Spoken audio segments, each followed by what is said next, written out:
Hey everybody, Mark here, and today I want to tell you guys about relative clauses. Relative clauses, you've studied these in class.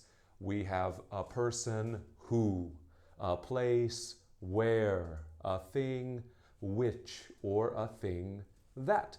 And that's our basics, right? Our basics, usually you guys, you're okay. Person, who, okay, right? But sometimes I get very confused when I have something like a restaurant. Is a restaurant where, or is the restaurant which or that? Restaurant, I think it's a place, right? A restaurant, a place, right? You go to the restaurant, you eat at the restaurant. It's a place, right? But look here, I'm using it with the word that. That we use for a thing. So we have to be very careful when we use places, right? We want to make sure we use the correct word.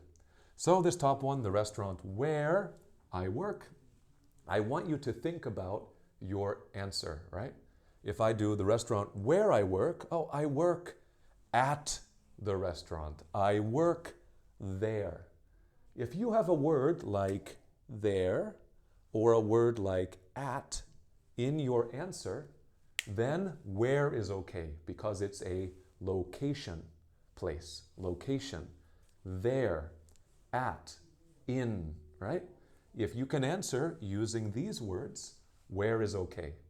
But if I do this one, if I say it's the restaurant that I like, can I answer? I like in the restaurant? I like there, the restaurant? No, it's a little strange, right? So what we can do is we just use a that. I like the restaurant. Or you could even say, I like it. Like a thing. I like it. I like the restaurant. Right? So this is the style I want you guys to make sure you're okay. Remember, use the where for the location. The there, the that. And use the that whenever you're using it, right, without a location word for your answer. So again, quick one today, guys. I hope you enjoyed this. Comment below. Do you have a restaurant where you go every week? Do you have a restaurant that you like, or where you can buy pizza? I don't know. Anything. Give us a comment below, and I'll see you next time.